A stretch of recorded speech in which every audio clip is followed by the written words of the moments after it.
പരിചിതമായ ജീവിത പരിസരങ്ങളിൽ നിന്നും പരാജിതരായ മനുഷ്യരെ ഒരു ഭൂതക്കണ്ണാടിയിലെന്ന പോലെ അയാൾ നമുക്ക് മുന്നിൽ ഇത്തിരി വലിപ്പത്തോടെ തന്നെ നിർത്തി. ബൗദ്ധിക വ്യായാമങ്ങൾ എഴുത്തിന്റെ പടിപ്പുരയ്ക്ക് പുറത്തു നിർത്തിയ ചുറ്റുമുള്ള ഓരോ സാധാരണക്കാരനോടും ലോഹ്യം പറഞ്ഞ എത്രയോ തനിയാവർത്തനങ്ങൾ അദ്ദേഹം മലയാളിക്ക് സമ്മാനിച്ചു.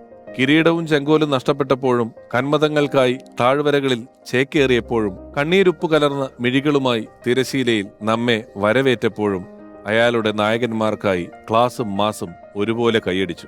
മേലെടുത്ത് രാഘവൻ നായരും സേതുമാധവനും ബാലമാഷും ഭാനുവും റോയിയും ആന്റണിയും അലിയാരും ചന്ദ്രുവും സരോജിനിയും കല്ലിയൂർ ഗോപിനാഥനും വാറുണ്ണിയും വിദ്യാധരനും ബാബുവും ശശികുമാറും തുടങ്ങിയ എത്രയെത്ര കഥാപാത്രങ്ങൾക്കാണ് അദ്ദേഹം വിജയജാതകം എഴുതിവെച്ചത്. കഥകളുടെ എഴുതാപ്പുറങ്ങൾ ബാക്കിയാക്കി കാലമെന്ന സൂത്രധാരൻ പൊടുന്നനെ മടക്കി വിളിച്ച അനശ്വരനായ ചലച്ചിത്ര പ്രതിഭ. ഓർമ്മകളിൽ എന്നും ലോഹിതദാസ്.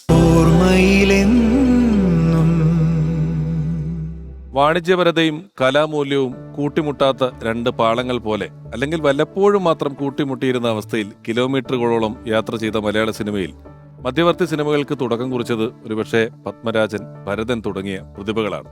അതിനുശേഷം 80കളുടെ തുടക്കത്തിൽ വലിയ കലാമൂല്യമുള്ള ചിത്രങ്ങൾ തന്നെ ഏറ്റവും വലിയ ജനപ്രീതിയുള്ള ചിത്രങ്ങളാക്കി മാറ്റാം എന്ന് നമുക്ക് കാണിച്ചു തന്ന സംവിധായകരുടെ എണ്ണത്തിൽ പ്രഥമഗണനീയൻ. മലയാളി എന്നും ഓർക്കുന്ന, ഓമനിക്കുന്ന, സ്നേഹിക്കുന്ന, ആരാധിക്കുന്ന നിരവധി ചിത്രങ്ങൾ നമുക്ക് സമ്മാനിച്ച നമ്മുടെ എക്കാലത്തെയും പ്രിയപ്പെട്ട സംവിധായകൻ, സ്നേഹപൂർവ്വം ഓർമ്മയിലെന്നും എന്ന ഈ പരിപാടിയുടെ വേദിയിലേക്ക് സ്വാഗതം ചെയ്യുന്നു ബഹുമാനത്തോടെ സിബി മലയിൽ സാർ.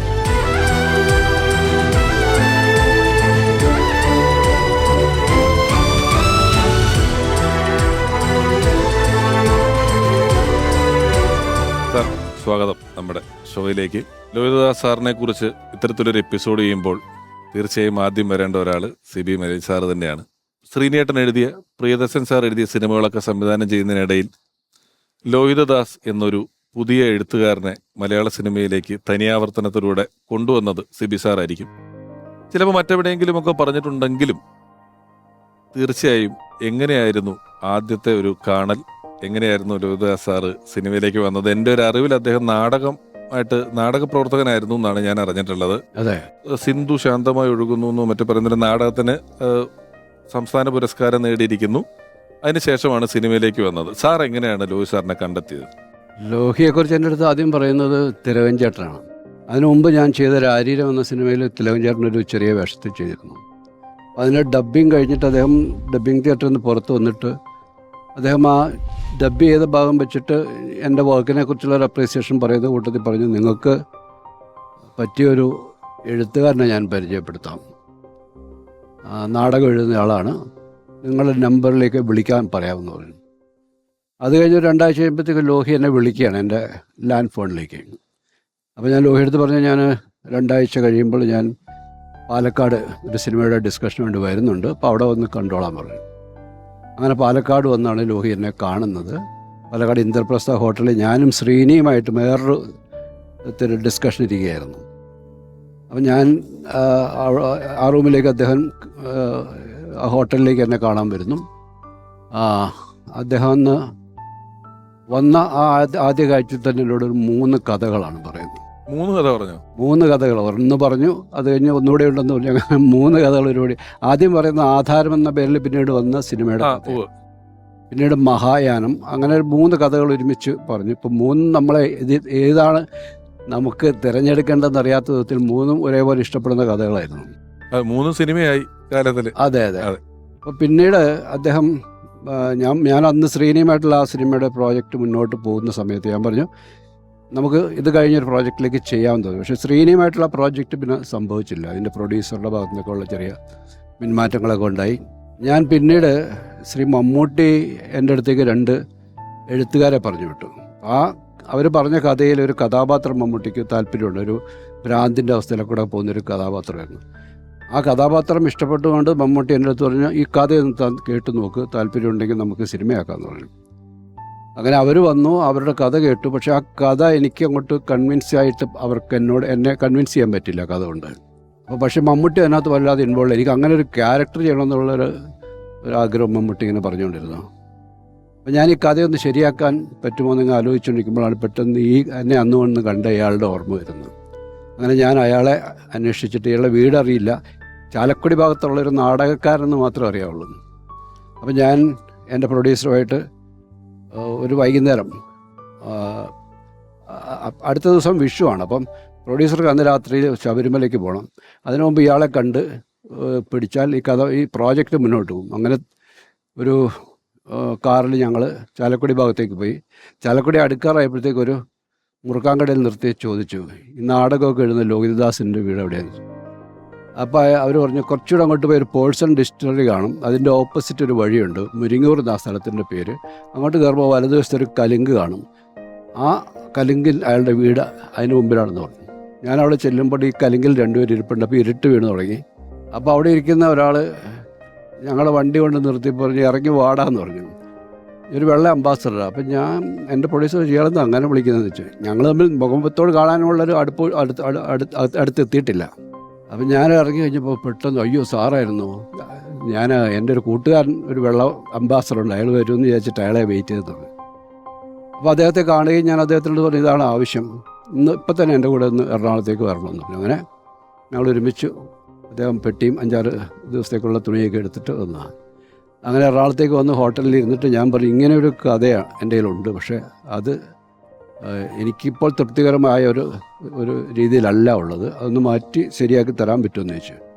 അപ്പോൾ പുള്ളി ആ കഥ കേട്ടിട്ട് പറഞ്ഞു, ഇതിനൊന്നും ചെയ്യാനില്ല, കാരണം ഇത് എനിക്ക് ശരിയാക്കാൻ പറ്റുന്നൊരു കഥയല്ല, പക്ഷേ എൻ്റെ കയ്യിൽ ഇത്തരം ഒരു കഥാപാത്രമുണ്ട്, അത് വെച്ചൊരു കഥ നമുക്ക് ഉണ്ടാക്കാമെന്ന് പറഞ്ഞു. അങ്ങനെ ഒരു രാത്രിയും പകലും കൊണ്ട് അദ്ദേഹം ആലോചിച്ചെടുത്തിട്ട് പറഞ്ഞ കഥയാണ് തനിയാവർത്തനമായി മാറിയത്.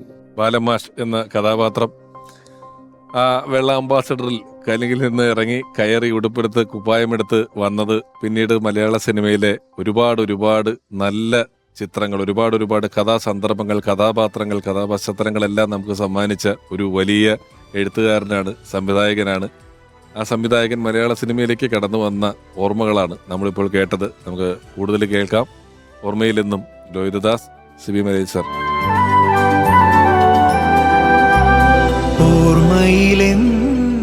സാർ, പിന്നീട് ഈ ലാലേട്ടൻ ഈ നാടുവാഴികൾ പോലെയുള്ള പടമൊക്കെ ഇറങ്ങിയിട്ട് വളരെ സൂപ്പർ സ്റ്റാറായിട്ട് അദ്ദേഹത്തിൻ്റെ ഇമേജ് ഒരു നല്ല സ്റ്റാർഡത്തിൽ വന്ന് നിൽക്കുന്ന സമയത്താണ് കിരീടം എന്ന് പറയുന്ന സിനിമ വരുന്നത്. അപ്പം സിനിമയുടെ ഒരു ഇക്വേഷനിൽ നമ്മൾ എപ്പോഴും കാണുന്നത് ഹീറോ ജയിക്കുന്നതാണ്, അല്ലെങ്കിൽ ഹീറോ എല്ലാ തിന്മകളെയും അവസാനിപ്പിക്കുന്നിടത്ത് ആ സിനിമ തീരും. വേണമെങ്കിൽ കീരിക്കാടൻ ജോസിനെ വിജയകരമായി അവസാനിപ്പിക്കുന്നിടത്ത് കിരീടത്തിലെ ഹീറോയ്ക്ക് നിൽക്കാം. പക്ഷെ അവിടുന്ന് കഥ കുറച്ചുകൂടെ മുന്നിലേക്ക് പോകുന്നുണ്ട്. അയാൾ പോലീസ് സ്റ്റേഷനിൽ ഇവരെ സൂക്ഷിക്കുക എന്നുള്ള ബോർഡ് വരെ എത്തുന്നുണ്ട്. അങ്ങനെ ഒരു ജീവിതത്തിൽ പരാജിതനായി പോകുന്ന ഒരു നായകന് അന്ന് കാലത്തൊരു സംശയം തോന്നിയിട്ടുണ്ടോ എപ്പോഴെങ്കിലും? അതിനെ ഒരു ഇമേജ് വൈസ് അത് ബാധിക്കും എന്നുള്ളത്? എനിക്കങ്ങനെ തോന്നിയില്ല. കാരണം ലോഹിയുടെ എഴുത്ത് അത്രമാത്രം ശക്തമായിരുന്നു. ആ സിനിമ തുടങ്ങുന്ന മൊമെൻറ്റിൽ നിന്ന് ആ സിനിമ അവസാനിക്കുമ്പോഴത്തേക്കും ഈ ഒരു കഥാപാത്രം വളർന്നു വരുന്നൊരു ഗ്രാഫ് വളരെ വ്യക്തമാണ്. കാരണം അച്ഛൻ്റെ ഒരു സ്വപ്നമാണ് സിനിമ തുടങ്ങുന്നത്. മകൻ പോലീസുകാരനായി വന്ന് അച്ഛനെ സല്യൂട്ട് ചെയ്യുന്നൊരു പോലീസ് ഇൻസ്പെക്ടറിൽ നിന്നും ആ സ്വപ്നത്തിൽ നിന്നും സിനിമ അവസാനിക്കുന്നത് ഇപ്പോൾ പിഷാരടി പറഞ്ഞതുപോലെ ഈ അവിടുത്തെ KD ലിസ്റ്റിൽ നിന്നും ഒരാളുടെ ഒരു സ്പോട്ടയിലേക്ക് എത്തുകയാണ്. അപ്പം ഒരു പോലീസ് ഓഫീസറിൽ നിന്നും ഒരു ക്രിമിനലായിട്ട് ആ കഥയുടെ അവസാനത്തിലേക്ക് എത്തുന്ന ഒരു നായകനാണ്. ഇതിനിടയിൽ ഈ ഒരു അക്കാലത്തെ നമ്മുടെ നായക സങ്കല്പങ്ങളോട് ചേർന്ന് നിൽക്കാത്തൊരു പര്യവസാനം ആ സിനിമയിലുണ്ട്. നായകൻ പരാജിതനാകാൻ, തോറ്റുകൊടുക്കാൻ, കീഴടങ്ങാൻ പോയൊരു നായകനാണത്. ഒരു ചാവേർ മനസ്സുമായിട്ടാണ് അയാൾ ആ മാർക്കറ്റിൽ പോയിരിക്കുന്നത്. അതിൻ്റെ വിതരണക്കാരായ ആൾക്കാർ ആ കഥ കേട്ടിട്ട് അവരത് മാറ്റണമെന്ന് ആവശ്യപ്പെട്ടിരുന്നു. കാരണം അവർ പറയുന്നത് മോഹൻലാലിനെ പോലൊരു സൂപ്പർ ഹീറോ വന്നിട്ട് എന്നെ കൊന്നോളൂ, തല്ലിക്കോളൂ എന്ന് പറയുന്നിരിക്കുന്നത് പ്രേക്ഷകർ അംഗീകരിക്കില്ല എന്നൊരു. അതിന് ലോഹിതദാസ് പറഞ്ഞ മറുപടി, എൻ്റെ നായകന്മാർ പരാജിതരാണ്, തോൽക്കുന്നവരാണ്, അതുകൊണ്ട് ഈ കഥാസന്ദർഭം അല്ലെങ്കിൽ ക്ലൈമാക്സ് മാറ്റിക്കൊണ്ട് ഈ സിനിമ ചെയ്യാൻ സാധിക്കില്ല എന്ന് പറഞ്ഞു. അവർക്കത് വഴങ്ങേണ്ടി വന്നു. അതാണ് പിന്നീട് ചരിത്രം ആയി മാറിയ. അതെ, ഇത്രയും കാലം കഴിഞ്ഞ് നമുക്ക് ചോദിക്കേണ്ടുന്ന ഒരു സിനിമയായിട്ട് അത് മാറിയിരിക്കുന്നത്. ഈ ഇപ്പം പല സിനിമകളൊക്കെ നിർത്തുമ്പം ഒരു രണ്ടാം ഭാഗത്തിൻ്റെ സൂചനയിൽ നിർത്താറുണ്ട്. ഒരു രണ്ടാം ഭാഗം വരും, നിങ്ങൾക്ക് ഈ കഥയുടെ ബാക്കി അറിയണമെങ്കിൽ ഇതിൻ്റെ രണ്ടാം ഭാഗം കാണണം എന്നൊക്കെ പറയാറുണ്ട്. കിരീടത്തിന് ഒരുപാട് കാലങ്ങൾക്ക് ശേഷം ഒരു രണ്ടാം ഭാഗം ഉണ്ടായെങ്കിലും ഈ കിരീടം എന്ന ചിത്രം നടക്കുന്ന സമയത്തോ തീരുന്ന സമയത്തോ രണ്ടാം ഭാഗം ആലോചിച്ചിട്ടുണ്ടോ? ഇല്ല, അങ്ങനെ ഒരു ചിന്തയുണ്ടായിരുന്നില്ല. നമ്മൾ ആ ഒറ്റ സിനിമയ്ക്ക് വേണ്ടിയിട്ടുള്ള ഒരു കഥയായിട്ട് തന്നെ കാണുകയും അത് എഴുതുകയും അത് ഷൂട്ട് ചെയ്യുകയും അത് തിയേറ്ററിലെത്തുകയും വലിയ വിജയമായി തീരുകയൊക്കെ ചെയ്യുമ്പോഴും ഒരിക്കൽ പോലും നമ്മുടെ മനസ്സിൽ ഇതിനൊരു രണ്ടാം ഭാഗം ഉണ്ടാകണം എന്നുള്ളൊരു ചിന്തയോ ആഗ്രഹമോ ഉണ്ടായിരുന്നില്ല. പലപ്പോഴും ഒരു 3-4 വർഷങ്ങൾക്ക് ശേഷമുള്ള ഞങ്ങളുടെ യാത്രകൾക്ക് ഒരിക്കലാണ് ഞാനും അതിൻ്റെ നിർമ്മാതാവായ ഉണ്ണിയും ലോഹിദാസും കൂടെ ഒരു ട്രെയിൻ യാത്രക്കിടയിലാണ് ഇങ്ങനൊരു ആലോചനയെക്കുറിച്ച് ഒരു ചിന്ത തുടങ്ങുന്നത്. ലോഹിദാസ് സാറിനും അന്നാണ് ഈ ആലോചന. അതിന് മുമ്പ് ഞങ്ങൾ അതിനെപ്പറ്റി ഒരു ചർച്ച ഉണ്ടായിട്ടില്ല. എനിക്കൊന്ന് അതിൻ്റെ പ്രൊഡ്യൂസർ തന്നെയാണ് അതിൻ്റെ ഒരു ചർച്ചയ്ക്ക് തുടക്കമിട്ടത്. അപ്പോൾ അതിനകത്ത് നമ്മൾ ആലോചിച്ചു, ഇയാൾ ജയിലിൽ പോയി ഒരു 7 വർഷം അയാൾ ജയിലിൽ കിടന്ന ശേഷം അയാൾക്ക് ജാമ്യം കിട്ടി അല്ലെങ്കിൽ ശിക്ഷ ഇളവ് കിട്ടി പുറത്തു വരുമ്പോൾ അയാളുടെ ജീവിതം എങ്ങനെ മാറിയിരിക്കുമെന്നുള്ളത്. അങ്ങനെ ചിന്തിക്കാനുള്ള കാരണം ഈ സേതുമാധവനും അച്യുതൻ നായരും ഒക്കെയും അതിൻ്റെ പ്രേക്ഷകരായിട്ടുള്ള നമ്മുടെ മലയാളികൾ ജീവിച്ചിരിക്കുന്ന വ്യക്തികളാണെന്ന രീതിയിൽ തന്നെ അവരെ കാണാൻ തുടങ്ങി. അവർക്ക് പരിചയമുള്ള ആരോ ആണ് ഇവരൊക്കെ, ഉറപ്പായിട്ടും നമ്മുടെ അയൽവാസികൾ ആരോ ആണ്, നമ്മുടെ പരിസരത്തുള്ള ആരോ ആണെന്നൊക്കെ അവർ ചിന്തിക്കുന്ന അവസ്ഥയിലേക്ക് അവരുടെ മനസ്സിൽ കയറി പറ്റിയ കഥാപാത്രങ്ങളാണ്. അപ്പോൾ ഇവർക്ക് ഇപ്പോൾ എന്താണ് അവരുടെ ജീവിതം എന്താണെന്നുള്ളൊരു അന്വേഷണം നടത്തുന്നത് നന്നായിരിക്കും. അല്ലെങ്കിൽ നമുക്കും ആകാംക്ഷയുണ്ട് ആ ഒരു കഥാപാത്രങ്ങൾ ഇപ്പോൾ എവിടെ എത്തി നിൽക്കുന്നു എന്നുള്ളത്. ആ ഒരു ആലോചനയിൽ നിന്നാണ് നമ്മൾ ചെങ്കോൽ എന്ന് പറയുന്നതിൻ്റെ രണ്ടാം ഭാഗത്തെക്കുറിച്ച് ഉള്ള ആലോചന തുടങ്ങിയത്. ഈ സിനിമയുടെ ഒരു കഥ, തിരക്കഥ, ഇത് രണ്ടും ഉണ്ടെങ്കിൽ ഞാൻ വീണ്ടും കിരീടത്തിൽ നിന്ന് തന്നെയാണ് ഒരു ചോദ്യം ചെയ്യുന്നത്. ഇപ്പം അച്യുതൻ നായർ രാത്രി ഇങ്ങനെ റോന്ത് ചുറ്റുന്നു, ഒരു കടത്തിണ്ണയിൽ ടോർച്ചടിക്കുന്നു, കടത്തിണ്ണയിൽ നിന്ന് എണീക്കുന്നു, അല്ലെ നടന്നു പോകുന്നു. ഇതൊരു പാട്ടിനിടയിൽ വരുന്നൊരു മൊണ്ടാജ് പോലെ വരുന്ന ഒരു സംഭവമാണ്. അത് കഥയിലോ തിരക്കഥയിലോ ഉണ്ടാവണോ അതോ പാട്ടിലുണ്ടാവണോ എന്നറിയില്ല. ഇത്തരം സന്ദർഭങ്ങൾ പാട്ടിലൊക്കെ വന്നു പോകുന്ന സൈസ് മൊണ്ടാജുകളൊരു ഒന്നിച്ച് ചർച്ച ചെയ്ത് തീരുമാനിച്ചുണ്ടാക്കിയിട്ടുള്ളതാണോ പലപ്പോഴും? ഇല്ല, ഒരു പൊതുവായ ധാരണ ചിലപ്പോൾ എഴുതി വരുമ്പോൾ ഞങ്ങൾ തമ്മിൽ സംസാരിക്കാറുണ്ട്. പക്ഷെ കിരീടത്തിലെ ഈ പാട്ട് കണ്ണീർ പൂവിൻ്റെ എന്ന് പറയുന്ന പാട്ടിന് അങ്ങനെ കൃത്യമായൊരു സ്ക്രിപ്റ്റിംഗ് ഉണ്ടായിരുന്നില്ല, എഴുതപ്പെട്ട ഒരു സ്ക്രിപ്റ്റ് ഉണ്ടായിരുന്നില്ല. പ്രത്യേകിച്ചും ഞങ്ങൾ കാഷ്വലായിട്ടൊക്കെ സംസാരിക്കും, പക്ഷേ ഇന്നതായിരിക്കണമെന്ന് പറയുന്ന കൃത്യമായൊരു സീക്വൻസ് ഉണ്ടാകത്തില്ല. അത് ഞാൻ ആ കഥയിലൂടെ സഞ്ചരിക്കുമ്പോൾ എനിക്ക് ഈ കഥാപാത്രങ്ങൾ, ഇപ്പോൾ ഈ കിരീടത്തിൻ്റെ പാട്ട്, കണ്ണീർ പൂവിൻ്റെ പാട്ട് തുടങ്ങുന്നത് ഇയാളെ വീട്ടിൽ നിന്നും പുറത്താക്കപ്പെട്ട് ഇയാൾ അമ്മയുടെ അടുത്ത് പറയുന്നുണ്ട്, ജീവിതം എനിക്ക് നഷ്ടപ്പെട്ടു പോയി, ഇനി എന്തായിത്തീരുമെന്ന് എനിക്കറിയില്ല എന്ന് പറഞ്ഞ് അയാൾ അമ്മയുടെ അടുത്ത് നിന്ന് ഇറങ്ങി നടന്നു പോകുന്നുണ്ട്. അതിനുശേഷം സ്കൂളിൽ ചെന്നിട്ട് ഇയാൾ ദേവി എന്ന് പറയുന്ന ഇയാളുടെ മുറപ്പെണ്ണ് വിവാഹം കഴിക്കാമെന്ന സ്ത്രീയെടുത്ത്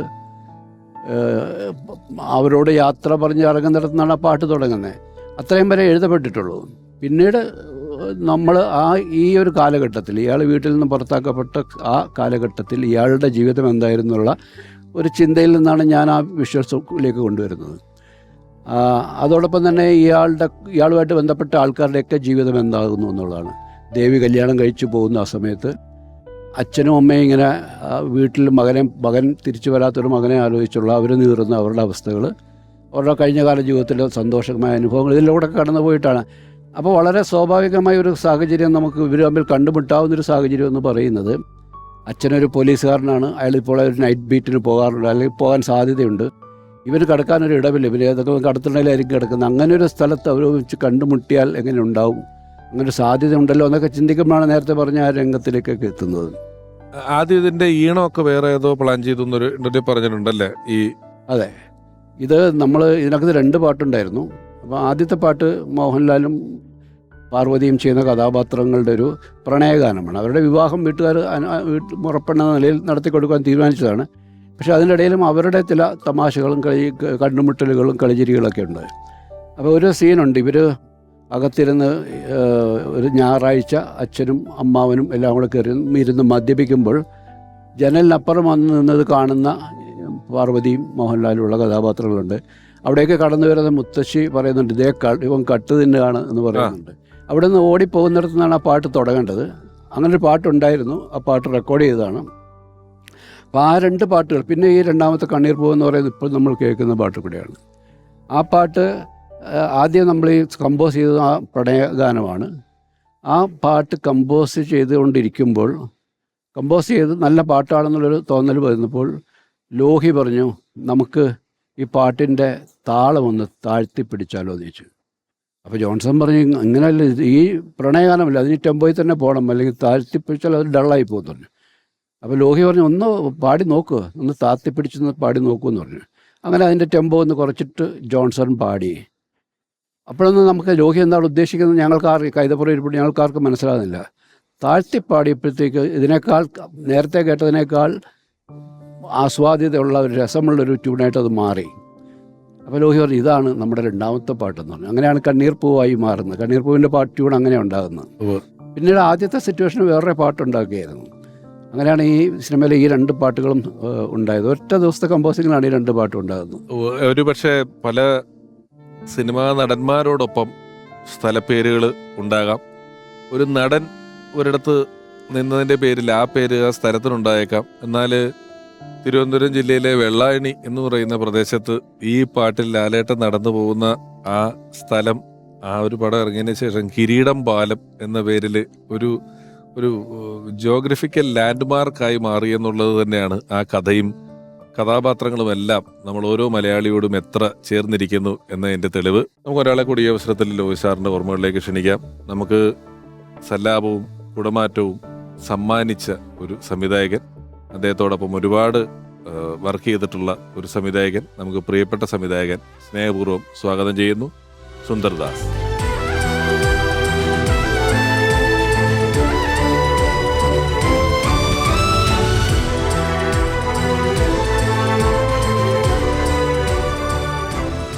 നമസ്കാരം സാർ.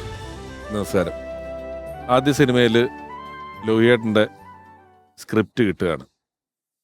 അത് ആ സമയത്ത് ഒരു ഇത്തിരി പാടുള്ളൊരു കാര്യമല്ലേ ആയിരുന്നില്ലേ? എങ്ങനെയാണ് അത് ലോഹിതദാസ് സാറിനെ സുന്ദർദാസ് സാർ അപ്രോച്ച് ചെയ്യുമായിരുന്നോ? ഒരു കഥയുണ്ടെന്ന് അറിഞ്ഞിട്ട് അതിലേക്ക് എത്തിയത് എങ്ങനെയായിരുന്നു നിങ്ങളതുവരെ?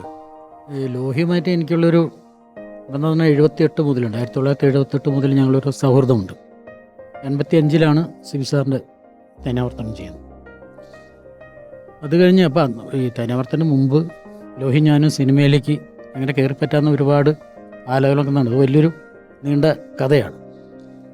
അപ്പോൾ തേനാവർത്തനം കഴിയുന്നു, അത് വലിയൊരു സക്സസ് ആവുന്നു. ഒരു തുടർച്ചയായിട്ട് സിബി സാറിൻ്റെ സിനിമകൾ, എഴുതാപ്പുറങ്ങൾ, വിചാരണ, അങ്ങനെ മുദ്ര, അങ്ങനെ സിനിമകൾ വരുന്നു. അങ്ങനെ ഹിസൈനസ് അബ്ദുള്ള എന്നുള്ള സിനിമ ആലോചന നടക്കുന്ന സമയത്ത് അവിടെ അതിനൊരു പാലസ് ഉണ്ട്. അപ്പോൾ എപ്പോഴും ഈ സിബി സാറായിട്ട് ആരെയും കഥ പറയുന്നതിന് മുമ്പ് ഞങ്ങളുടെ സുഹൃത്ത് ഫലത്തിൽ എൻ്റെ ഒരു കഥയുടെ ഒരു 1 ലൈൻ ഇങ്ങനെ ഒരു കഥയാണ് എന്ന് പറയും. ഒരു പാലസ് വേണമെന്ന് പറഞ്ഞിട്ട് കവളപ്പാറ പാലസ് എന്നുണ്ട്, ഷൊർണൂരുള്ള ഒരു പാലസ് കാണാനായിട്ട്. അന്ന് ഞാൻ സിനിമയിൽ വന്നിട്ടില്ല. അതിന് പോകുന്നു. പക്ഷെ കവളപ്പാറ പാലസ് എന്നല്ലാതെ അതിനൊരു കൊട്ടാരത്തിൻ്റെ ഒരു പരിവേഷമൊന്നുമില്ല. അത് ഒരുപാട് ഇടിഞ്ഞു പൊളിഞ്ഞ് കിടക്കുന്ന. തിരിച്ചു വരുന്നൊരു വടക്കാഞ്ചേരി സ്റ്റേന്ന് ലെവൽ ഇതുണ്ട്, ഗേറ്റ് ഉണ്ട്. അപ്പം അങ്ങനെ ഞാനൊരു ബിസിനസ്സൊക്കെ ആയിട്ടാണ് കയറുന്നത്. അപ്പോൾ പണ്ടേ മുതലേ ഇങ്ങനെ സിനിമയോടുള്ളൊരു താല്പര്യവും ആഗ്രഹമൊക്കെ ഞങ്ങൾ ഒരുമിച്ച് കൊണ്ടു നടന്നതാണ്. ലോഹി വലിയ സ്ഥിതിയിലെത്തി. അപ്പോൾ എന്നോട് പഴയ ആഗ്രഹം എപ്പോഴും നിലവിലുണ്ടോ എന്ന് വെച്ചാൽ ഞങ്ങൾ അവിടെ ഇരുന്ന് അവിടെ കായവർത്തകം മേടിച്ച് കഴിച്ച് നിൽക്കുന്നത്. ഇപ്പം ഞാൻ ആഗ്രഹമാണ്. ഇപ്പം ഞാൻ വിവാഹിതനാണ്. ഇനിയിപ്പോൾ ഒരു ഇൻഡിപെൻഡൻ്റ് ആയിട്ടുള്ളൊരു ബിസിനസ്സൊക്കെ ചെയ്യാൻ, ഞാനൊരു ഡിപ്പെൻഡൻ്റ് ആയിട്ടൊരു ഡയറക്ടർ കീഴിൽ ഇങ്ങനെ ചീത്തയൊക്കെ ആയിട്ട് നിൽക്കാറൊന്നും എനിക്ക് എൻ്റെ മനസ്സ് സമ്മതിക്കുന്നില്ല. അതല്ല, തേനാവർത്തനം സിബി മലയിലുണ്ട്. അദ്ദേഹം അങ്ങനെ ഷൗട്ട് ചെയ്യുകയോ ചീത്ത പറയുകയോ ഒന്നും ഒരാളല്ല. എനിക്ക് താല്പര്യമുണ്ടെങ്കിൽ ഈ സിനിമ പറ്റില്ല. ഈ സിനിമ കഴിഞ്ഞതിന് ശേഷം ഉണ്ണിയുടെ ഒരു പടം ഞാൻ ചെയ്യുന്നത്, കിരീടം ഉണ്ണിയുടെ പടം. അത് മാലയം എന്നുള്ള സിനിമയാണ്. അതിൽ തന്നെ അസിസ്റ്റൻ്റ് ഡയറക്ടറായിട്ട് സിബി മലേൻ്റെ കൂടെ ആക്കാം എന്ന് പറയുന്നു. അങ്ങനെ ലോഹി മുഖേന ഞാൻ സിബി സാറിൻ്റെ അസിസ്റ്റൻ്റ് ആവുന്നു. അതിന് സിബി സാറിൻ്റെ കൂടെ ഒരു 14-15 പടം ഞാൻ അസിസ്റ്റൻ്റായിട്ടും പിന്നീട് ലാസ്റ്റ് അസോസിയേറ്റ് ആയിട്ടൊക്കെ വർക്ക് ചെയ്തു. മിക്കവാറും ലോഹിയുടെ പടങ്ങൾ തന്നെയായിരുന്നു. 5-8 പടങ്ങൾ ലോഹിയുടെ തന്നെയായിരുന്നു. ഭരതം, കമലദളം, വളയം, അങ്ങനെ. അപ്പോൾ ഒരു പടം കഴിഞ്ഞ് എനിക്ക് തോന്നുന്നു കമലദളം കഴിഞ്ഞ് എൻ്റെ പോസ്റ്റ് പ്രൊഡക്ഷൻ നടക്കുന്ന സമയത്ത് മദ്രാസിലെ ഒരു ഫ്ലാറ്റിലാണ് ഞങ്ങൾ താമസിക്കുന്നത്. ഊണ് കഴിച്ചിരിക്കുമ്പോൾ എന്നോട് ചോദിച്ചു, ഇപ്പോൾ ഒരു സിനിമ ചെയ്യണ്ടേ? ഞാനൊന്നും സിനിമ ചെയ്യാറായിട്ടില്ല. ഇത്രയും പടങ്ങളില്ല, ഞാൻ എന്താ കൂടുതൽ പഠിക്കാമല്ലോ. ഞാൻ അതായിട്ടില്ല. അങ്ങനെ അത് പറഞ്ഞു പോകുന്നു. അങ്ങനെ സിന്ദൂര എന്നുള്ള സിബി സാറിൻ്റെ പടം ഷൂട്ടിങ് കഴിഞ്ഞ്, അത് രഘുനാഥ് പലേരി സാറാണ് ചെയ്തത്. അത് കഴിഞ്ഞ് വന്നപ്പോൾ എന്നെ ഫോണിൽ വിളിക്കുന്നു. അപ്പോൾ എന്നോട് നേരത്തെ ഭൂതക്കണ്ണാടിയുടെ ഒരു എലമെൻറ്റ് പറഞ്ഞിരുന്നു. ഭൂതക്കണ്ണാടി എന്ന് പറഞ്ഞാൽ ലോഹി ചെയ്യാനിരുന്ന സിനിമ, ആദ്യം ഡയറക്റ്റ് ചെയ്ത സിനിമ, ലോഹി ചെയ്യുന്ന സിനിമ. അപ്പോൾ എന്നോട് നമുക്കൊരു പടം ഡിസംബർ 31 സെൻസർ ചെയ്യണമെങ്കിൽ 31 മുമ്പ് സെൻസർ ചെയ്യണമല്ലോ മറ്റേ അവാർഡിനയക്കണം എന്ന് ഷൂട്ടിങ് തുടങ്ങണം.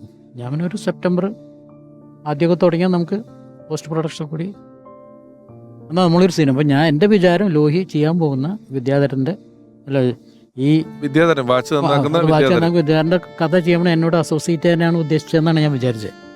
പിന്നീട് പുള്ളി പറഞ്ഞു ഞാൻ എഴുതുന്നു, നീ സംവിധാനം ചെയ്യുന്നു. ഞാൻ പിന്നെ എനിക്കിപ്പം പറ്റില്ല, പേടിയുണ്ട് എന്ന് പറഞ്ഞു. ആ സമയത്ത് ഇൻ്റർനാഷണൽ ഫിലിം ഫെസ്റ്റിവൽ ട്രിവാൻഡ്രത്ത് നടക്കുകയാണ്.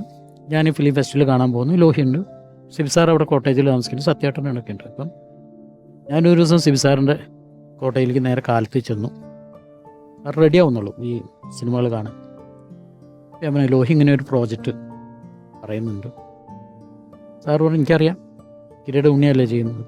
ഞാൻ എനിക്കൊരു ധൈര്യമില്ല, ഞാൻ ചെയ്യടോ, തനിക്ക് ചെയ്യാൻ പറ്റും എന്ന് സാറിൻ്റെ ഒരു മാനസികമായ ധൈര്യമാണ് ഞാൻ ഈ സിനിമ ചെയ്യാനായിട്ട് കാരണമാണ്. അങ്ങനെ ഒരു ലളിതമായ കഥ എന്ന് പറഞ്ഞിട്ടാണ് സല്ലാപം എന്നുള്ള സിനിമ വരുന്നത്.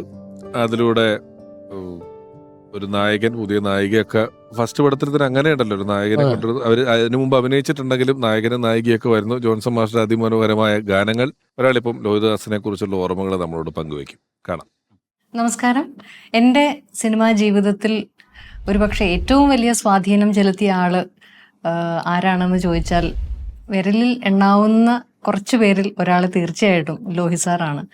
ഞാൻ ലോഹി സാറിനെ ആദ്യമായിട്ട് കാണുന്നത് സല്ലാപത്തിൻ്റെ സ്ക്രീൻ ടെസ്റ്റിന് അല്ലെങ്കിൽ ഓഡീഷന് വേണ്ടിയിട്ട് അദ്ദേഹം എന്നെ നേരിട്ട് കണ്ടപ്പോഴാണ്. അപ്പോൾ ഈ സിനിമയെക്കുറിച്ചും കഥാപാത്രത്തിനെ കുറിച്ചും ഒക്കെ പറയുന്നതിനോടൊപ്പം എനിക്ക് ഒരുപാട് ബഹുമാനം തോന്നി അല്ലെങ്കിൽ അത്ഭുതം തോന്നിയ ഒരു കാര്യം, ഓരോ സീനും ഒരു കഥാപാത്രത്തിനെ കുറിച്ച് പറയുമ്പോൾ ആ സിനിമയിലുള്ള കഥാപാത്രത്തിന്റെ ഭാഗം മാത്രമല്ല, ആ കഥാപാത്രം ജനിച്ചത് തൊട്ടുള്ള ഓരോ ഘട്ടവും അദ്ദേഹത്തിന് വളരെ കൃത്യമായിട്ട്, ഇപ്പൊ സല്ലാപത്തിലെ രാധ എന്ന് പറഞ്ഞ കഥാപാത്രത്തിന്റെ കാര്യം എടുക്കുകയാണെങ്കിൽ രാധ ജനിച്ചത് എവിടെയാണ്, രാധയുടെ കുട്ടിക്കാലം എങ്ങനെയായിരുന്നു, കുട്ടിക്കാലത്ത് ഉണ്ടായിരുന്ന ഇഷ്ടങ്ങളും ദേഷ്യങ്ങളും വാശികളും ഒക്കെ എന്തായിരുന്നു എന്നുള്ളത് വരെ ലോഹി സാറിന് വളരെ കൃത്യമായിട്ടുള്ള ധാരണ ഉണ്ടായിരുന്നു. അപ്പൊ എന്നെ പോലെ ഒരു പുതുമുഖ നടിക്ക് അതൊരു പക്ഷെ അറിഞ്ഞോ അറിയാതെയോ ഒരുപാട് സഹായിച്ചിട്ടുണ്ട് എന്നെനിക്ക് ഉറപ്പാണ്. ലോഹി സാറിന്റെ 3 കഥാപാത്രങ്ങൾ ആണ് എനിക്ക് ചെയ്യാൻ ഭാഗ്യം ലഭിച്ചിട്ടുള്ളത്. സല്ലാപം, തൂവൽ കൊട്ടാരം, കന്മദം. ഇന്നും ഞാൻ ചെയ്തിട്ടുള്ള സിനിമകളെ കുറിച്ച് സ്നേഹത്തോടെ സംസാരിക്കുന്ന പ്രേക്ഷകരിൽ എല്ലാവരും ഒരു എന്താ പറയുക, ഒരു വ്യത്യാസവും ഇല്ലാതെ എല്ലാവരും എടുത്തു പറയുന്ന ഒരു കഥാപാത്രം കന്മദത്തിലെ ഭാനുവാണ്. അപ്പോൾ അങ്ങനെയുള്ള വലിയ കഥാപാത്രങ്ങൾ എന്നെ പോലെയുള്ള വളരെ എക്സ്പീരിയൻസ് കുറഞ്ഞ ഒരു നടിക്ക് വിശ്വാസത്തോടെ നൽകിയ ലോഹി സാറിനോട് എത്ര നന്ദി പറഞ്ഞാലും മതിയാവില്ല. സല്ലാപം ഇറങ്ങുന്നത് ഹിറ്റ്ലറും കാലാപാനിയും ദേവരാഗവും ഒക്കെ കൂടെ വരുന്ന സമയത്താണ് ഇത്രയും പുതുമുഖങ്ങളൊക്കെ ഉള്ള ഒരു പുതുമുഖ സംവിധായകന്റെ സിനിമ വരുന്നതും അത് അത്രയും ജനപ്രീതിയിലേക്ക് എത്തുന്നതും. തിരിച്ച് ഇപ്പൊ ഇതിനിടെ ഭരതത്തിനെ പറ്റി ഒരു വരി പറഞ്ഞു പോയല്ലോ, ഞാൻ എല്ലാവർക്കും കേട്ടിട്ടുണ്ട്. അത് വേറൊരു സിനിമ ചെയ്യാനിരുന്നിട്ട് അതിന്റെ കഥ അതുപോലത്തെ ഒരു സിനിമ വന്നു എന്ന് പറഞ്ഞിട്ട് ചുരുങ്ങിയ അങ്ങനെയല്ലേ, അതെ, 5-6 ദിവസം കൊണ്ട് വീണ്ടും ഒരു കഥ ഉണ്ടാക്കി ചെയ്തതാണ് ഭരതം എന്നുള്ള സിനിമയെന്ന് പറയുന്നു. വീണ്ടും ഒരു സംശയമാണ് ചോദിക്കുന്നത്. ഈ ഭരതത്തില് ഞാൻ സിനിമ കാണുമ്പോൾ തോന്നുന്ന സംശയമാണ്. ഇപ്പം വേണുചേട്ടനെ കാണാതെ പോയ ശേഷം ഒരു ബൂത്തിൽ കയറി ഇങ്ങനെ പല പല സ്ഥലങ്ങളിലൊക്കെ വിളിക്കും. അപ്പോൾ ഒരു വീട്ടിൽ വിളിച്ചു ചോദിച്ചിട്ട് അവിടെ ഉണ്ടോ, ഇല്ല, നീ വെച്ചിട്ട് വെക്കുന്നതിന് മുമ്പ് വീണ്ടും ലാലേട്ടൻ അപ്പം കല്യാണത്തിന് വരൂലേ എന്നും പറഞ്ഞ്, കാരണം ഒരു നടക്കുന്നുണ്ട് അവിടെ, അത് ചോദിക്കുന്നുണ്ട്. ഞാൻ വീണ്ടും ചില വീട്ടുകാര്യങ്ങൾ കാണുമ്പോൾ ഒരു ഡൈനിങ് ടേബിളിന് ചുറ്റും ആ വീട്ടിലുള്ള എല്ലാവരും ഇരുന്ന് ഭക്ഷണം കഴിക്കുന്നുണ്ട്. അപ്പം രാജേന്ദ്രൻ ചേട്ടൻ ആക്ടർ കയറി വന്നിട്ട് നേരെ ജയറാമേട്ടനോട് എന്തോ വഴക്കുണ്ടാക്കുന്ന പ്രശ്നത്തിനൊക്കെ ഇടയിൽ ഫ്രെയിമിന്റെ മൂലയ്ക്ക് നിൽക്കുന്ന ഒരു ലളിത ചേച്ചി, നീ കഴിച്ചാണോടാ, ഇല്ലെങ്കിൽ ഇരുന്ന് കഴിക്ക് എന്ന് പറയുന്നുണ്ട്. അപ്പം ചില എഴുത്തുകാരുടെ സിനിമ കാണുമ്പോൾ അതിലുള്ള എല്ലാ കഥാപാത്രങ്ങളും ആ എഴുത്തുകാരനെ പോലെ സംസാരിക്കുന്നതായിട്ട് നമുക്ക് തോന്നിയിട്ടുണ്ട്. പക്ഷേ ലോഹി സാറിന്റെ തിരക്കഥയും സംഭാഷണവും വായിക്കുമ്പോൾ ഓരോ കഥാപാത്രവും അതിനപ്പുറത്തേക്കുന്നവരും ഇപ്പുറത്തേക്കുന്നവരെയൊക്കെ വളരെ കൃത്യമായിട്ട് സംസാരിക്കുന്നതായിട്ടും തോന്നിയിട്ടുണ്ട്. ഇത് ഫുള്ളായിട്ട് അതുപോലെ സ്ക്രിപ്റ്റിലുള്ളതാണോ ഈ കാര്യങ്ങളെല്ലാം അദ്ദേഹം എഴുതുമ്പോൾ? ലോഹിയുടെ സ്ക്രിപ്റ്റിനെ നമുക്ക് പൂർണ്ണമായിട്ടും ഫോളോ ചെയ്യാനേ പറ്റുള്ളൂ. കാരണം അത്ര കൃത്യതയോടെ അദ്ദേഹം ഓരോ കഥാപാത്രങ്ങളെയും നേരത്തെ ഇപ്പം മഞ്ജു പറഞ്ഞതുപോലെ കൃത്യമായ ഒരു രൂപം അദ്ദേഹത്തിന് മനസ്സിലുണ്ട്. ഈ കഥാപാത്രത്തിൻ്റെ പശ്ചാത്തലം, പൂർവ്വകഥ, അയാളുടെ ജീവിത സാഹചര്യങ്ങളെല്ലാം മനസ്സിൽ വെച്ചിട്ടാണ് ഈ കഥാപാത്രത്തെ രൂപപ്പെടുത്തുന്നത്. അല്ലാതെ ആ സിനിമയുടെ ആ കഥാസന്ദർഭത്തിന് വേണ്ടിയിട്ടൊരു കഥാപാത്രത്തെ രൂപപ്പെടുത്തി എടുക്കുകയല്ല. അതുകൊണ്ട് തന്നെ നമുക്ക് ലോഹിയുടെ ഓരോ ഡയലോഗുകളും കൃത്യതയോടെ തന്നെ പറയേണ്ടി വരും. അവർക്ക് നമുക്കൊരിക്കലും പലരും സാധാരണ ചില സിനിമകളിലൊക്കെ ആക്ടേഴ്സ് വന്നിട്ട് ഞാൻ ഇങ്ങനെയൊന്ന് മാറ്റിക്കോട്ടെ, ഇങ്ങനെ പറഞ്ഞോട്ടെ എന്ന് പറഞ്ഞാൽ ലോഹി എഴുതുമ്പോൾ ലോഹി കടന്നു പോകുന്നത് ഓരോ കഥാപാത്രത്തെയും ലോഹി അഭിനയിച്ചുകൊണ്ടാണ്. കണ്ണാടിയുടെ മുമ്പിൽ പോയി അഭിനയിച്ച് കരഞ്ഞും ചിരിച്ചും ആ കഥാപാത്രത്തിൻ്റെ മാനസികാവസ്ഥകളിലൂടെ സഞ്ചരിച്ചിട്ടാണ് ഓരോ ഡയലോഗും എഴുതുന്നത്. അതിൽ നിന്ന് ഒരു വരിയോ ഒരു വാക്കോ അങ്ങോട്ടും ഇങ്ങോട്ടും മാറ്റിക്കഴിഞ്ഞാൽ ആ എഴുതിയതിൻ്റെ എല്ലാ പൂർണ്ണതയും ഇല്ലാതായി പോകും. 5-6 ദിവസം കൊണ്ടൊരു സിനിമ ആലോചിക്കുക, അല്ലെങ്കിൽ ഇപ്പം ബാക്കിയിട്ട് ചിന്തിക്കുമ്പോൾ ഞാൻ ഉൾപ്പെടുന്ന ആൾക്കാർ കാണുന്ന പല സിനിമകളും 25 ദിവസം 30 ദിവസം പരമാവധി 50 ദിവസം അല്ലെ. ഭരതമൊക്കെ എത്ര ദിവസം ഷൂട്ട് ചെയ്തിട്ടുണ്ടാവും? ഭരതം കഥ 5-6 ദിവസമൊന്നുമില്ല, 2 മണിക്കൂർ കൊണ്ടാണ് ഒരു കഥ ആലോചിക്കുന്നത്. രാവിലെ 9 മണിക്ക് ഈ കഥ മാറ്റണമെന്നുള്ളൊരു തീരുമാനത്തിലേക്ക് എത്തിയിട്ട് 1 മണിക്കൂറിൽ ഈ പുതിയ കഥ തീരുമാനിക്കുന്നു. അത് എഴുതാനായിട്ട് ആ കഥ തീരുമാനിച്ച് 4-ാം ദിവസം ഷൂട്ടിംഗ് തുടങ്ങി. 4-ാം ദിവസം ഷൂട്ടിംഗ് കഥ തീരുമാനിച്ച് ഈ കഥയാണ് നമ്മൾ ചെയ്യേണ്ടതെന്നുള്ളൊരു പൂർണ്ണ രൂപം പ്രൊഡ്യൂസറായ മോഹൻലാലിനടുത്തും അതിനെ ഡിസ്ട്രിബ്യൂട്ടറോടും പറഞ്ഞ ശേഷം നമ്മൾ 23-ാം തീയതി ഉച്ചയ്ക്ക് 1 മണിക്ക് തീരുമാനിച്ച കഥ 27-ാം തീയതി രാവിലെ 7 മണിക്ക് ഷൂട്ടിംഗ് തുടങ്ങുകയാണ്. അപ്പോൾ എഴുതി വരുന്നത് ഞാൻ ഷൂട്ട് ചെയ്യുകയാണ്. ഞങ്ങൾ തമ്മിലായതുകൊണ്ട് ഉള്ളൊരു കൺവീനിയൻസ് ഉണ്ട്, ഒരു കമ്മ്യൂണിക്കേഷൻ ഉള്ളത് കൊണ്ട്. അപ്പോൾ 27-ാം തീയതി തുടങ്ങിയ ഷൂട്ട് ഏതാണ്ട് 30-ൽ താഴെ ദിവസം. കാരണം ഇതിൻ്റെ റിലീസ് ഡേറ്റ് തീരുമാനിക്കപ്പെട്ടു പോയി. ഈ പ്രണവം ആർട്സിൻ്റെ സിനിമകളെല്ലാം മാർച്ച് ലാസ്റ്റ് വെള്ളിയാഴ്ച, മാർച്ച് അവസാനത്തെ വെള്ളിയാഴ്ച റിലീസ് ചെയ്യുമെന്നുള്ളത് തിയേറ്ററുകളുടെ ഡേറ്റ് നേരത്തെ ബ്ലോക്ക് ചെയ്തിട്ടുള്ളതാണ്. ജനുവരി 27-ാം തീയതി ഷൂട്ട് ചെയ്യുന്നു, ഫെബ്രുവരി ഒരു 20-25 വരെ ഷൂട്ട് ചെയ്യുന്നു. 1 മാസത്തോളം ഷൂട്ട് ചെയ്തു. അത് കൂടാതെ ഇതിനകത്തെ പാട്ടുകളിൽ കുറേ പോർഷൻസ് നമ്മൾ മദ്രാസിൽ ഷൂട്ട് ചെയ്യുന്നു. അപ്പോൾ കഥ തീരുമാനിച്ച് ഏതാണ്ട് 30-60-ൽ താഴെ ദിവസങ്ങൾക്കുള്ളിൽ ഇത് തിയേറ്ററുകളിലെത്തുകയാണ്. അതൊരു ഗിന്നസ് ബുക്ക് റെക്കോർഡെന്ന് പറയാം. അല്ല, ഇതേ സാധിച്ചതാണ്, ചെയ്ത് കഴിഞ്ഞതാണ്. എനിക്ക് സ്വാഭാവികമായിട്ട് ഇതിന്ന് ബാക്കിയിട്ട് ചിന്തിക്കുമ്പോൾ ഇത് എങ്ങനെ പറ്റി, 30 ദിവസമുണ്ട് 5 ദിവസമുണ്ട്, ഇതെങ്ങനെ പറ്റിയെന്ന് ചോദിക്കാം. അന്ന് ഇതെങ്ങനെ പറ്റിപ്പോയെന്ന് എപ്പോഴെങ്കിലും സാറിനൊക്കെ തോന്നിയിട്ടുണ്ടോ? ഇതെങ്ങനെയാണ് അന്ന് സാധിച്ചതെന്നുള്ളത്? ഇല്ല, അതല്ലാതെ വേറെ മാർഗ്ഗമില്ല. 2 കാര്യങ്ങൾ അതിനകത്ത് പ്രധാനമായിട്ടുള്ളത്. ഒന്നെങ്കിൽ ഈ പ്രോജക്റ്റ് ടോട്ടലി മാറ്റി വെക്കണം. അപ്പോൾ തിയേറ്ററുകളുടെ കമ്മിറ്റ്മെൻറ്റ്സ് ഒക്കെ മാറും. അങ്ങനെ വേണമെങ്കിൽ ചെയ്യാം. ലാൽ അതിന് തയ്യാറുമാണ്. ലാൽ പറഞ്ഞു നമ്മുടെ സ്വന്തം പടമല്ലേ, നമുക്ക് മാറ്റി വെക്കാം, ഇത് അല്ലെങ്കിൽ ഇനിയുള്ള പ്രോജക്റ്റുകളെ ബാധിക്കും. അപ്പോൾ ഞാൻ പറഞ്ഞു എനിക്ക് 4 മണിക്കൂർ സമയം തരും, ഉച്ചയ്ക്ക് 1 മണിക്കൂർ മുമ്പ് ഞാനൊരു കഥ കൊണ്ടുവന്നില്ലെങ്കിൽ നമുക്ക് മാറ്റാം എന്ന് പറഞ്ഞു. പക്ഷേ 1 മണിക്കൂറിൽ കഥ കിട്ടിയതുകൊണ്ട് പ്രൊസീഡ് ചെയ്യാൻ തീരുമാനിക്കുന്നു. പക്ഷേ എഴുതി വരുമ്പോഴാണ് അറിയുന്നത് ഇതിനകത്ത് ഓരോ ഘട്ടത്തിൽ ഒരു ദിവസം രാവിലെ ലോഹിയാണെന്ന് പറയും, ഇന്നിപ്പോൾ ഒരു പാട്ട് വന്നിട്ടുണ്ട് കേട്ടോ എന്ന് പറയും. ഒരു പാട്ടിൻ്റെ സിറ്റുവേഷൻ വന്ന്, ഈ പാട്ടെന്ന് പറയുന്നത് നിസ്സാര പാട്ടല്ല, ഇത് ക്ലാസിക്കൽ സെമി ക്ലാസിക്കൽ പാട്ടുകളാണ്. ഓരോ പാട്ടിനും 6 മിനിറ്റ് 7 മിനിറ്റ് 8 മിനിറ്റൊക്കെ ദൈർഘ്യമുള്ള പാട്ടുകളാണ്. ഗോപാംഗനയുണ്ട്, രാമകഥാ ഗാനലയുണ്ട്, ശ്രീവിനായക സ്റ്റേജിൽ വെച്ച് പാടിയിട്ട് തോന്നുന്നുണ്ട്. പിന്നെ ആ കഥാപാത്രത്തിന് രഘുവംശവധ ഒരു പേരെഴുതുമ്പോ ഒരു പാട്ടും കൂടെ ഉണ്ടല്ലോ, ധ്വനിപ്രസാദം എന്നൊക്കെ പറയുന്ന ഒരു കീർത്തനം പോലത്തെ. ധ്വനിപ്രസാദം, അതെ. അതുകൊണ്ട് ഇത്രയും പാട്ടുള്ള പടമാണ്. പിന്നീട് എത്ര അവാർഡുകളും എത്ര പ്രതിഭകളുടെ അതിന്റെ കാസറ്റൊക്കെ എടുത്തു നോക്കിയാൽ ലാലേട്ടന് നാഷണൽ അവാർഡ്, സിനിമയ്ക്ക് അവാർഡ്, ദാസേട്ടൻ അവാർഡ്, രവീന്ദ്രൻ മാഷ്ക്ക് മെൻഷൻ, എന്തോരം അവാർഡുകളുള്ള ഇതിലേക്ക് വന്നതെന്നുള്ളതാണ്. ഭാരതവുമായി ബന്ധപ്പെട്ട് വേറൊരു സംഭവം കൂടിയുണ്ട്. ഞങ്ങൾ പന്നിയങ്കര എന്നുള്ളൊരു വീട്ടിലാണ് സാർ മെയിൻ ലൊക്കേഷൻ. ലാലേട്ടൻ്റെ വീട് വേണിച്ചേട്ടൻ്റെ ഒക്കെ വീടായിട്ട്. അപ്പോൾ ഫുൾ ആർട്ടിസ്റ്റ് കോമ്പിനേഷനാണ്. ലാലേട്ടൻ, വേണിച്ചേട്ടൻ, ലക്ഷ്മി, ലളിതേച്ചി, ഒടുവിലാൻ, എല്ലാവരും കോമ്പിനേഷൻ. പിന്നെ അവിടെ ആ ഡേ സീൻ ഉച്ചയ്ക്ക് തീരും. ലോഹി എഴുതിക്കൊണ്ടിരിക്കുകയാണ് റൂമിൽ. സീൻസ് നമുക്കുണ്ട്, പക്ഷെ ആ ലൊക്കേഷനിൽ ഡേ സീൻസ് ഇല്ല. ഇവിടുന്ന് ഷിഫ്റ്റ് ചെയ്ത് 10-12 കിലോമീറ്റർ പോയിട്ട് വേണം ഉർവശിയുടെ വീടായിട്ട് ഷൂട്ട് ചെയ്യുന്നിടത്ത് ഒരു ഡേ സീനുണ്ട്. പിന്നെ നൈറ്റ് ഇവിടെയുള്ളത്, തിരിച്ചിങ്ങോട്ട് വരണം. ഇതിൻ്റെ ഒരു സാങ്കേതിക പ്രശ്നമുണ്ട്. എൻ്റെ ഒരു ഷിഫ്റ്റിങ്ങും ഡേറ്റ് ഫിക്സ് ചെയ്തിരിക്കുന്ന ഷൂട്ടിങ്ങിൻ്റെ ഒക്കെ ഉണ്ട്. സാറ് എന്നോട് പറഞ്ഞു, ഇവരൊന്ന് ലോഹിയുടെ അടുത്ത് പോയിട്ട് ഇവിടുത്തെ ഒരു സിറ്റുവേഷൻ പറയും, നമുക്ക് ഇവിടുന്ന് ഷിഫ്റ്റ് ചെയ്യുന്നതിന് മുമ്പ് സീനുകൾ വല്ലതും ഉണ്ടെങ്കിൽ ഇവിടെ ചെയ്യാമല്ലോ, ഇത്രയും ആർട്ടിസ്റ്റ് കോമ്പിനേഷൻ ഉണ്ട്. ഞാൻ കാറെടുത്ത് പോകുന്നു. അപ്പോൾ ബ്രേക്ക് പറഞ്ഞു, ലഞ്ച് ബ്രേക്ക് പറഞ്ഞു. ഹോട്ടലിൽ പോയി ലോഹി അവിടെ ഇങ്ങനെ തലക്കെട്ടൊക്കെ കെട്ടി ഇങ്ങനെ ടെൻഷനിൽ നടക്കുന്നുണ്ട്. ഞാൻ ചെന്നു, ഞാൻ ഇങ്ങനെ സാറ് പറഞ്ഞ കാര്യങ്ങൾ പറഞ്ഞു സീൻ തന്നിട്ടില്ല. ഞാൻ പറഞ്ഞു സീനുണ്ട്, പക്ഷെ നമുക്ക് ഇന്ന പുള്ളിക്ക് എൻ്റെ സാങ്കേതികത്വം ഞാൻ പറഞ്ഞ് മനസ്സിലാക്കി. സാറ് പറഞ്ഞത് ഷിഫ്റ്റ് പോകണം, വരണം, ഷിഫ്റ്റ് ഇവിടെ ഇങ്ങനെയൊക്കെ ഉണ്ട്, അപ്പം അവിടെ ഒരു സീൻ വേണം. പുള്ളി ഇരിക്കാൻ പറഞ്ഞു. പുള്ളി ഇങ്ങനെ ആലോചിച്ചിട്ട് എന്നോട് ഒരു എഴുതാൻ പറഞ്ഞത് ഇപ്പം 25 വിചാരിക്കാം, 26 നൈറ്റ് എന്നാ സംഭവം, 27 ഇങ്ങനെ 11 സീൻ പറയുകയാണ്, എഴുതിയിട്ടില്ല.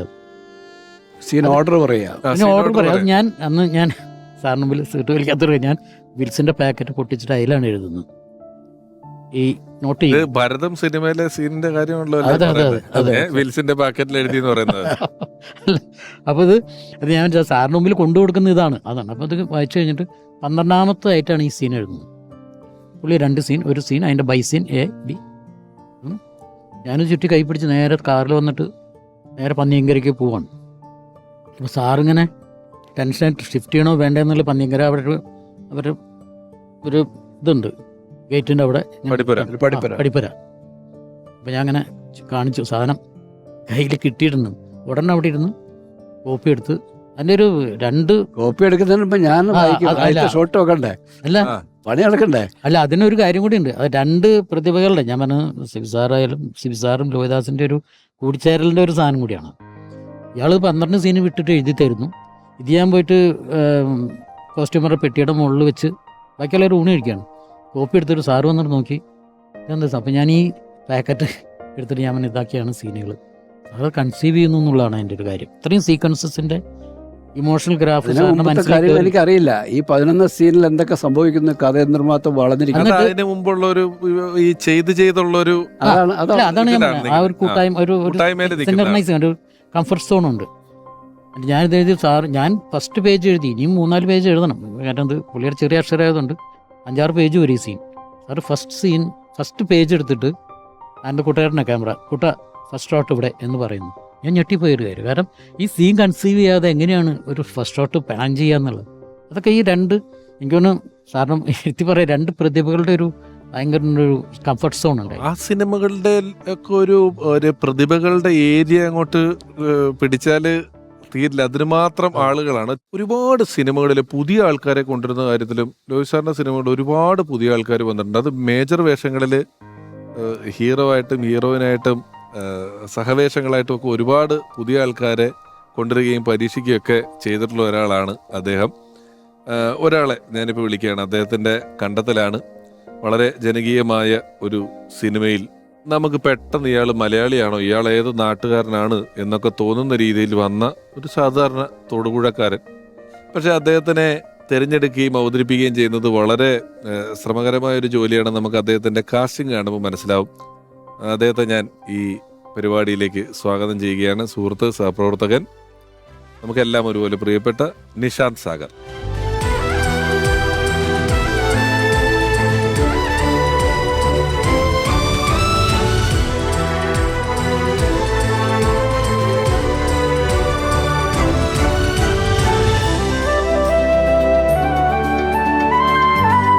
നിഷാന്ത് ഭായ്, നമസ്കാരമുണ്ട്. നമസ്കാരം. ലോഹിത് സാറിന്റെ ഒരു കണ്ടെത്തലാണ്. ഓർമ്മയുണ്ടോ ആദ്യ കാണലുകളും കാര്യങ്ങളൊക്കെ? ആ കാലത്തൊക്കെ ചിലപ്പോൾ വല്ല പ്രിന്റ് മാഗസിനിൽ ഇന്റർവ്യൂലൊക്കെ പറഞ്ഞു കാണും. ശരിക്കും എന്താ പറയാ, എൻ്റെ ആദ്യത്തെ സിനിമ ദേവദാസി എന്നൊരു സിനിമയാണ്. ബിജു വർക്കി ഡയറക്റ്റ് ചെയ്ത്. അതെ, ബിച്ചേട്ടൻ സാറിൻ്റെ അസിസ്റ്റന്റ് ഒക്കെ ആയിരുന്നു. അപ്പം എന്താ പറയാ, ഈ ദേവദാസിയുടെ പോസ്റ്റർ ഇറങ്ങിയത് അത് സാർ അങ്ങനെ കാണാൻ ഇടയായിട്ടുണ്ടായിരുന്നു. അപ്പം അത് ഞാൻ ദിലീപേട്ടൻ ത്രൂ ആണ് ഞാനത് എന്താ പറയുക, ഞങ്ങൾ രണ്ടുപേരുടെ ഒരു കോമൺ ഫ്രണ്ട് ഉണ്ടായിരുന്നു, ഒരു അജി കിഴിലം എന്ന് പറഞ്ഞിട്ടൊരു കോസ്റ്റ്യൂമർ. അപ്പം അദ്ദേഹമാണ് എൻ്റെ അടുത്ത് ഒരു ദിവസം വിളിച്ചിട്ട് ഇങ്ങനെ ദിലീപേട്ടനായിട്ട് സംസാരിക്കുമ്പം സാറിങ്ങനെ ഒരു പോസ്റ്റർ കണ്ടു. അപ്പം സാറിങ്ങനെ ഒരു പടം ചെയ്യാൻ നിൽക്കുകയാണ്. അപ്പം സാറിൻ്റെ മനസ്സിലുള്ളൊരു രൂപമാണ് എന്നൊക്കെ സാറ് പറഞ്ഞു എന്നുള്ളത് അറിഞ്ഞ് അതങ്ങനെ ഇദ്ദേഹം എന്നെ വിളിച്ചു പറയുകയും ഞാൻ അങ്ങനെ സാറിനെ വിളിക്കുകയാണ് ഉണ്ടായത്. വിളിച്ചിട്ട് സാറിനെ ഒന്ന് കാണണം എന്ന് പറഞ്ഞ് അങ്ങനെ സാറിനെ കാണാൻ പോവുക ചെയ്തത്. അല്ല, ആ സമയത്ത് ഈ സുധീർ മിശ്ര എന്നല്ലേ സുധീർ മിശ്ര അതെ അതെ അതെ, കഥാപാത്രത്തിന്റെ പേര്. സുധീർ. ഞാൻ പിന്നീട് ഒരിക്കൽ നിഷാന്ത് എന്നെ കണ്ടപ്പോ, ഞാൻ ആദ്യമായിട്ട് കണ്ടപ്പോ ചോദിച്ചു, നിങ്ങൾ ശരിക്കും എവിടെയാണ് സ്ഥലം? ഞാൻ തൊടുപുഴയില എന്ന് പറഞ്ഞു. തൊടുപുഴ? ഞാൻ നിങ്ങൾ വല്ല ബോംബെക്കാരനുമാണെന്ന് വിചാരിച്ചു എന്ന് പറഞ്ഞു. നിഷാന്ത് പറഞ്ഞു, ഇങ്ങനെ ഒരുപാട് പേർ വിചാരിച്ചു, അതുകൊണ്ട് പിന്നീട് അതിന്റെ വാലയിൽ മലയാള സിനിമയിലേക്ക് ആലോചിക്കുമ്പോ ബോംബെക്കാരനല്ലേ, അറിയില്ലല്ലോ അല്ലേ, അത് സംഭവിച്ചിട്ടുള്ള കാര്യമല്ലേ? എൻ്റെ അടുത്ത് പലരും ആ സമയത്ത് സംസാരിക്കാൻ വരികയൊക്കെ മലയാളത്തിലല്ല, അത് ഹിന്ദിയിലോ ഇംഗ്ലീഷിലോ ഒക്കെ സംസാരിച്ചായിരിക്കും വരിക, മലയാളി അല്ല എന്നുള്ളൊരു രീതിയിൽ. എനിക്കൊന്ന് സാറും ആഗ്രഹിച്ചിരുന്നത് എന്താ പറയുക, അങ്ങനെ ഒരു അപ്പിയറൻസും. പിന്നെ ഇതിനു മുമ്പ് മലയാളത്തിൽ ഞാൻ അന്നേരം പടങ്ങൾ ചെയ്തിട്ടുണ്ടെങ്കിലും സാർ എന്നോട് പറഞ്ഞിരുന്നു, അതായത് ഇതുവരെ നിന്നെ ആർക്കും അങ്ങനെ വലുതായിട്ട് അറിയില്ല, നീ അങ്ങനെ ഒരു അറിയപ്പെട്ട് വന്നിരുന്നെങ്കിൽ ഒരുപക്ഷെ നിന്നെ ഞാൻ കാസ്റ്റ് ചെയ്യില്ലായിരുന്നു, നിന്നെ ഞാൻ അന്വേഷിച്ചപ്പോൾ നിന്നെ ഇപ്പോഴും ആർക്കും അറിയില്ല, നീ 2-3 പടങ്ങളൊക്കെ ചെയ്തിട്ടുണ്ടെങ്കിലും. അതുകൊണ്ട് ഇതിലിങ്ങനെ ഒരു ആ ക്യാരക്ടറാണെങ്കിലും പടത്തിലെ കഥാപാത്രമാണെങ്കിലും അതെ ഒരു പുറമേയൊക്കെ പോയി സർക്കസ് പഠിച്ച് വരുന്ന ഒരു മലയാളി അല്ല എന്നുള്ളൊരു തോന്നല് വരുന്നത് ആ കഥാപാത്രത്തിന് നല്ലതാണ്. അന്നൊരു ഇച്ചിരി നമുക്ക് കണ്ടുപരിചയമില്ലാത്ത ഒരു ആറ്റിറ്റ്യൂഡും നമുക്ക് ഇച്ചിരി വെറുപ്പ് സമ്പാദിക്കുന്ന പരിപാടികളൊക്കെ ഉള്ള ഒരാൾ തന്നെയായിരുന്നു ആ സിനിമയ്ക്കകത്ത് വന്നിരുന്നത്. ഈ ലോഹിതദാസ് സാർ സംവിധാനം ചെയ്യാൻ പറഞ്ഞല്ലോ, അപ്പൊ ആദ്യം ഭൂതക്കണ്ണാടി അന്നേ മനസ്സിലുണ്ടായിരുന്നു എന്ന് പറഞ്ഞു. അദ്ദേഹം സിബി സാറിന് എഴുതുന്ന സമയത്തോ ആ സമയത്തോ എപ്പോഴെങ്കിലും നിങ്ങൾ തിരിച്ച് സംവിധാനം ചെയ്യാൻ താല്പര്യമുണ്ടോ എന്ന് ചോദിക്കുകയോ അല്ലെങ്കിൽ ആഗ്രഹം പറയുകയോ ഒക്കെ ചെയ്തിട്ടുണ്ടോ? ഇല്ല, അങ്ങനെ പറഞ്ഞില്ല. എൻ്റെ അടുത്ത് ആദ്യം ഈ ഭൂതക്കണ്ണാടിയുടെ കഥ പറയാൻ വേണ്ടിയിട്ട് മദ്രാസിലെ എഡിറ്റിംഗ് റൂമിൽ, AVM എഡിറ്റിംഗ് റൂമിൻ്റെ പുറത്തിരിക്കുമ്പോൾ എൻ്റെ അടുത്ത് ഞാനൊരു കഥ പറയട്ടെ എന്ന് ചോദിച്ചു. ഞാൻ പറഞ്ഞു, കഥ പറഞ്ഞോളൂ. പുള്ളി അവിടെ ഇരുന്നൊരു കഥ പറയുന്നത്, അതാണ് ഭൂതക്കണ്ണാടി. എന്ത് പറഞ്ഞു, ഇത് ഞാൻ സംവിധാനം ചെയ്യാനായിട്ട് ഞാൻ രൂപപ്പെടുത്തിയ കഥയാണ് എന്ന് പറഞ്ഞു. അത് കൃത്യമാണ്, നിങ്ങളുടെ ആ തീരുമാനം കറക്റ്റാണ്, ഇത് നിങ്ങൾ ചെയ്യേണ്ട കഥയാണ്, ലോഹി തന്നെ ചെയ്യേണ്ട ഒരു കഥയാണ്. കാരണം ഇത് വളരെ സ്പെഷ്യലാണ്. നമ്മൾ സാധാരണ ഇപ്പോൾ ഞാനും ലോഹിയുമായിട്ട് ചെയ്യുന്ന രീതിയിലുള്ള ഒരു നേരത്തെ പറഞ്ഞൊരു എന്താണ് കലയും കച്ചവടമൊക്കെ ചേർന്ന് നിൽക്കുന്ന ഒരു സിനിമയല്ല ഇത്. കൃത്യമായിട്ടും ഒരു വേറൊരു ജനസിൽപ്പെട്ടൊരു സിനിമയാണ് അത് ലോഹി ചെയ്യുന്നതും. ഒരു സംവിധായകൻ എന്ന നിലയിൽ ലോഹിക്ക് ആദ്യത്തെ സിനിമയായിട്ട് ചെയ്യാൻ പറ്റുന്ന ഒരു സിനിമയാണ്, ലോഹി തന്നെ ചെയ്യണമെന്ന് പറഞ്ഞു. അങ്ങനെ അതാണ് ആ ഒരു സംസാരത്തിൽ നിന്നാണ് ലോഹിക്കിടെ സംവിധാനത്തിലുള്ള താല്പര്യം ഞാൻ അന്നാണ് മനസ്സിലാക്കുന്നത്. ലോഹി പക്ഷെ ഒരു കാര്യം കൂടി ഞാൻ ലോഹിയുടെ അന്ന് പറഞ്ഞിരുന്നു, ഇത്തരത്തിൽ വ്യത്യസ്തമായ ഒരു കഥ വരുമ്പോൾ ഇത് ഞാൻ ചെയ്യേണ്ടതാണെന്ന് ലോഹിക്ക് തോന്നുമ്പോൾ മാത്രമേ സംവിധാനം ചെയ്യാവൂ. കാരണം ലോഹിയുടെ ഒരു ടെമ്പർമെൻ്റ് തന്നെ, ലോഹിക്കൊരു ക്രൗഡിനെ ഹാൻഡിൽ ചെയ്യാനും ഒരു അങ്ങനത്തെ ഒരു ഏരിയയിൽ ലോഹിക്ക് അത്ര പ്രാവീണ്യമാണ്. ലോഹി മുറിക്കകത്തിരുന്ന് കഥ എഴുതുകയും അത് ഈ പറയുന്ന പോലെ അതിൻ്റെ മാനസിക വ്യഥകളും അതിൻ്റെ സംഘർഷങ്ങളിലൂടെയൊക്കെ കടന്നു പോകുന്ന ഒരാളാണ്. വളരെ സ്വകാര്യമായ ഒരു രീതിയിലാണ് ലോഹിയുടെ ഒരു സൃഷ്ടി സംഭവിക്കുന്നത്. ഒരു ലൊക്കേഷനിലേക്ക് എത്തുമ്പോൾ വേറൊരു കാര്യമുണ്ട്, ഒരു ക്രൗഡ് മാനേജ്മെൻ്റ് ഉണ്ട്, സിറ്റുവേഷൻ ഹാൻഡ്ലിംഗ് ഉണ്ട്, അങ്ങനെ കുറേ ഡിസിഷൻ മേക്കിംഗ്. പിന്നെ ഡിസിഷൻ മേക്കിംഗ് കൊണ്ട് പെട്ടെന്ന് നമ്മൾ പ്ലാൻ ചെയ്ത കാര്യങ്ങളൊക്കെ പെട്ടെന്ന് മാറിപ്പോകും. ലൊക്കേഷൻ ചെല്ലുമ്പോൾ വിചാരിച്ച കാര്യം ഉണ്ടാകത്തില്ല. ഒരു മഴ പെയ്താൽ തീരുന്ന കാര്യം, ഒരു ആർട്ടിസ്റ്റ് വരാതിരുന്നാൽ മാറിപ്പോകുന്ന കാര്യങ്ങൾ. അത്തരം പ്രഷറൊക്കെ ലോഹിക്ക് എഴുത്തിലെ പ്രഷർ പോലെ അല്ല, ഇത് കുറച്ചും കൂടെ ശരീരത്തെയും കൂടെ ബാധിക്കുന്ന പ്രഷറുകൾ നമ്മുടെ മനസ്സിനെ നമ്മളെ ടെൻഷനിലേക്ക് കയറ്റും. ആ സിനിമ കഴിഞ്ഞതോടുകൂടി ലോഹിയയ്ക്ക് സംവിധാനത്തിലുള്ള അവസരങ്ങൾ ഇങ്ങനെ വന്നു പോയപ്പോൾ ലോഹി അതിനകത്തേക്ക് അങ്ങ് കൂടുതലായിട്ട് സംവിധാനത്തിലേക്ക് അങ്ങ് കയറിപ്പോയി. ആ സമയത്ത് ഭൂതക്കണ്ണാടി ആദ്യത്തെ മികച്ച നവാഗത സംവിധായകനുള്ള നാഷണൽ അവാർഡ്, നടിക്ക് അവാർഡ്, സ്റ്റേറ്റ് അവാർഡുകൾ, ഒരുപാട് സ്ക്രിപ്റ്റിന് ഉള്ള അവാർഡുകളൊക്കെ കിട്ടിയിട്ടുള്ളൊരു സിനിമയായിട്ടാണ് വന്നിട്ടുള്ളത്. ലോഹി സാറിനെ കുറിച്ച് നമുക്ക് ഭൂതക്കണ്ണാടിയിൽ അതിനു മുമ്പ് അഭിനയിച്ചിട്ടുണ്ടെങ്കിലും ഭൂതക്കണ്ണാടിയിൽ നായികയായ ശ്രീലക്ഷ്മി മാഡത്തിന് എന്താണ് പറയാനുള്ളതെന്നൊന്ന് കേൾക്കാം. ലോഹി സാറ് ആദ്യമായിട്ട് സംവിധാനം ചെയ്ത ചിത്രമാണ് ഭൂതക്കണ്ണാടി.